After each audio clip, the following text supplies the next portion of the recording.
What comes to mind when you hear the word animation? Maybe your favorite childhood movie, or a show you've watched in your downtime. Is it 3D, like Toy Story? 2D, like The Lion King? Or maybe a mix of both, like The Prince of Egypt? But what does that all mean, and how can you even tell?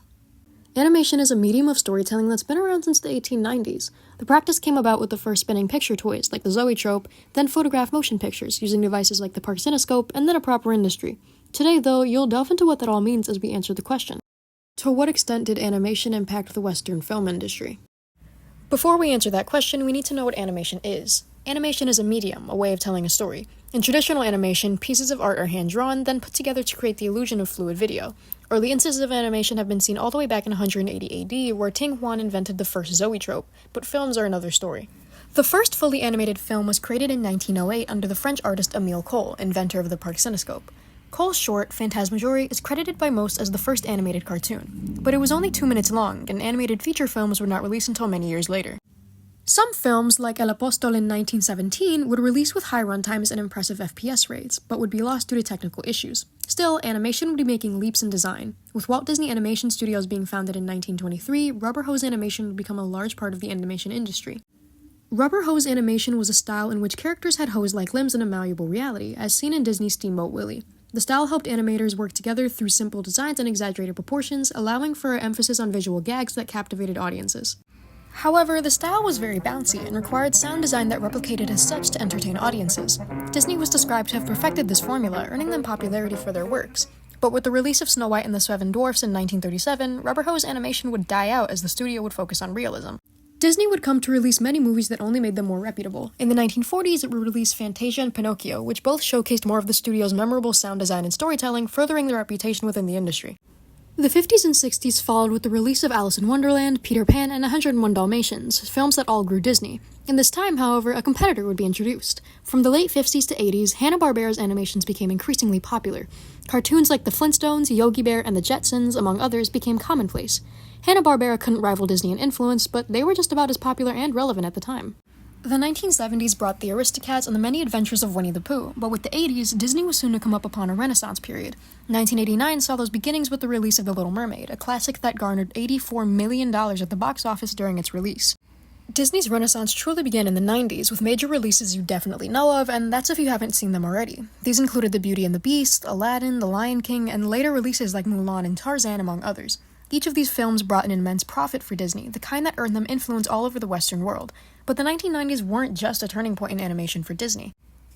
Pixar Studios was purchased and made proper by Steve Jobs in '86, which brought them closer to Disney under the production of CAPS, the computer animation production system.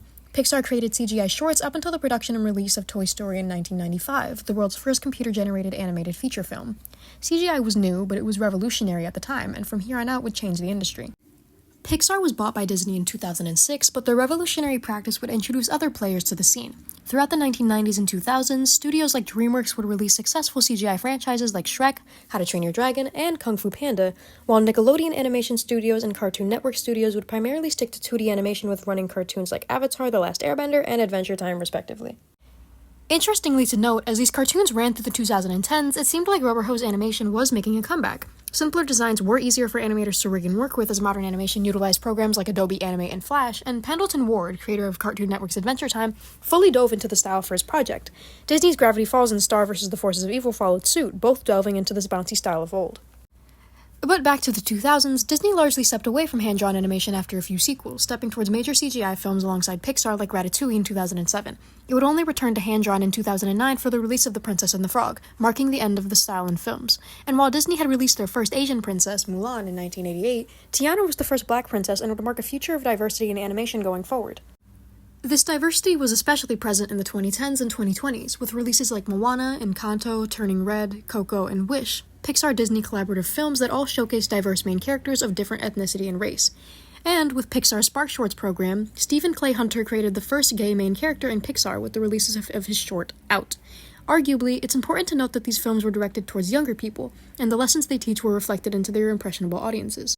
Through this, we reach today, where Disney still dominates the animation and arguably film industries. Animation is an increasingly popular genre thanks to contenders like Cartoon Network, DreamWorks, and others, but most of all Disney. From what we now know, we can see how the development of animation has had a major impact on the Western world and its film industry. It created a new economic market and new major powers in film, like Disney. Simultaneously, animation has bolstered film as a whole with the introduction of CGI. In the end, animation has remained a favored medium of Western storytelling since the 1920s and will likely continue to be as such for many more years to come. Animation's impact is more than just monetary, but also has nostalgia in our hearts. And who knows, maybe your favorite Renaissance-era movie will get a live-action remake one of these days. I know mine already did.